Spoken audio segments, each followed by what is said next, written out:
জীবনে যার যা অধিকার ফিরিয়ে দিয়ে সুবিচার প্রতিষ্ঠার জন্য লিয়াকুমান নাসু বিল কিসত, সমস্ত মানব জাতি যেন ন্যায় বিচারের উপরে প্রতিষ্ঠিত থাকতে পারে, সেজন্য আমি রাসূল এবং কিতাবগুলো পাঠিয়েছি।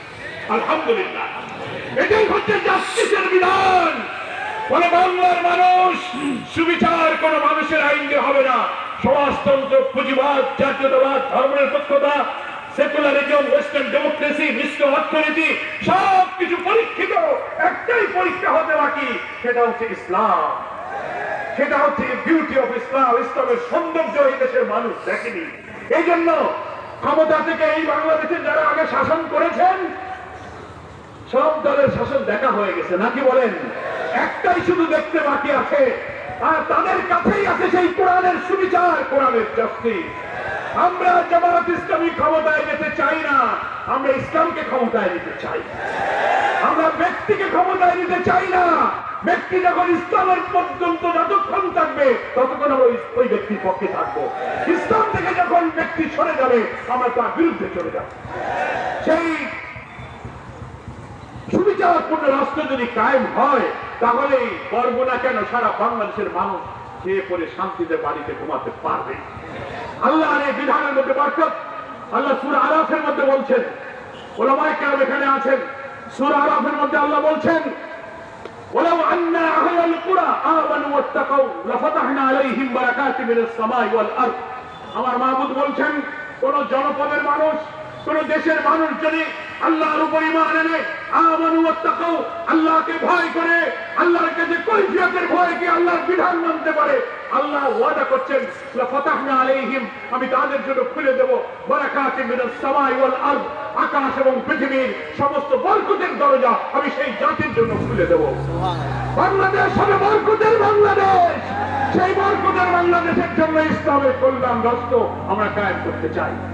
হিন্দু ভাইদেরকে বলবো, নারীদেরকে বলবো, সব অধিকার ইসলামের মধ্যে আছে। আছে কিনা বলেন? যে আল্লাহর আকাশের আলো, সূর্য, বাতাস সবাইকে আলো দেয়, বাতাস দেয়, ওই আল্লাহর ইসলাম সবাইকে শান্তি দেবে। দেবে কিনা বলেন? তাই আসুন, বাংলাদেশের নতুন বাংলাদেশের এই ডাক জামাত ইসলামের পক্ষ থেকে দেয়া হয়েছে, এটা যদি কায়েম হয় তো বরগুনার মানুষের দুঃখ কষ্ট দূর হয়ে যাবে। পায়রা আর বিষখালী নদীর উপরে সেতু বানাতে কি ৫৩ বছর লাগে?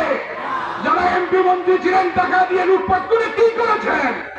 ইনশাআল্লাহ আল্লাহ তাআলা যদি জামাত ইসলামীকে দেশ রাষ্ট্রের দায়িত্ব দেয়, জামাত ইসলামী শাসক হবে না, জামাত সেবক হবে ইনশাআল্লাহ। এই বিষখালী পায়রার উপরে ব্রিজ নির্মাণ, এই সাগরপুরের জেলার রাস্তাঘাট অবকাঠামো উন্নয়নের জন্য আমরা ইনশাআল্লাহ চেষ্টা করব। বাংলাদেশে মানুষ এখন দেখেছে সব দেখা হয়ে গেছে, এখন নতুন বাংলাদেশ একটি নতুন আদর্শ চায়। এই জন্য হাজার হাজার মানুষের জোয়ার দেখে কিছু লোক জামাতের বিরুদ্ধে খেপে গেছে। কি বলে ঠিক কিনা?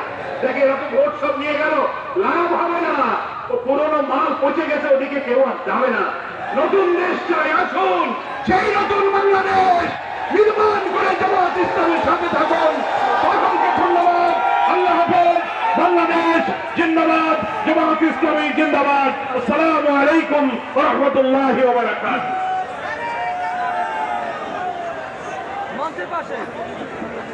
সম্মানিত কর্মী ভাইরা, সম্মানিত বরগুনাবাসী, আজকে সম্মানিত প্রধান অতিথিকে বরগুনাবাসীর পক্ষ থেকে আবারও আন্তরিক অভিনন্দন জানাচ্ছি।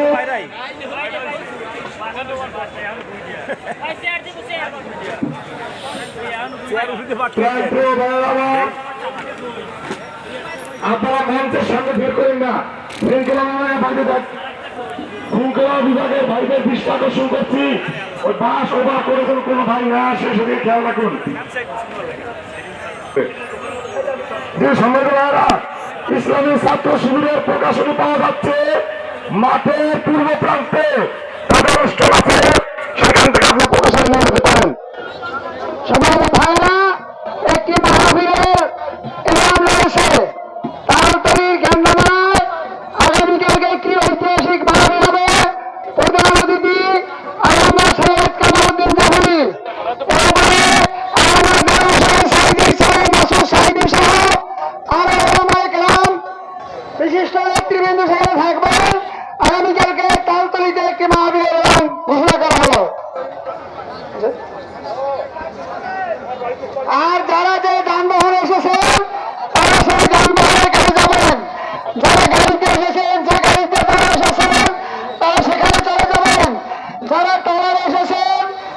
ট্রলারে যারা যেখানে এসেছে আপনাদের দায়িত্বশীলদের সাথে সেই ট্রলারে আপনারা চলে যাবেন।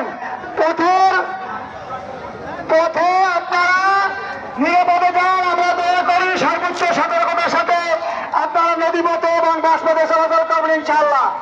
আল্লাহ তাআলা যেন আপনাদেরকে সকল প্রকার বিপদ আপদ মুক্ত করে আবার যত সময় যেন বাড়িতে পৌঁছতে পারেন আমরা সেই দোয়া করি। আর আপনারা আপনাদের নেতৃবৃন্দের আনুগত্য করে আপনারা পথ চলবেন ইনশাআল্লাহ। ভাইরা আমার লক্ষ্য করে শুনি, সদরঘাট মসজিদে রমজান মাসে কোরআন শিক্ষা দেওয়া হইবে।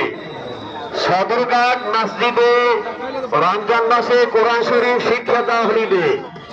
সদরঘাট মসজিদে রমজান মাসে কোরআন শরীফ শিক্ষা দেওয়া হইবে। উক্ত কোরআন শিক্ষায় সকল শ্রেণীর লোক অংশগ্রহণ করতে পারবেন। পড়ার সময় প্রতিদিন জোহরের নামাজের পর থেকে 3টা পর্যন্ত। পড়ার সময় প্রতিদিন জোহরের নামাজের পর থেকে 3টা পর্যন্ত। যে একটা দলিলের ফটোকপি পাওয়া গেছে, যদি কারো হয় মঞ্চে যোগাযোগ করে নিতে পারেন।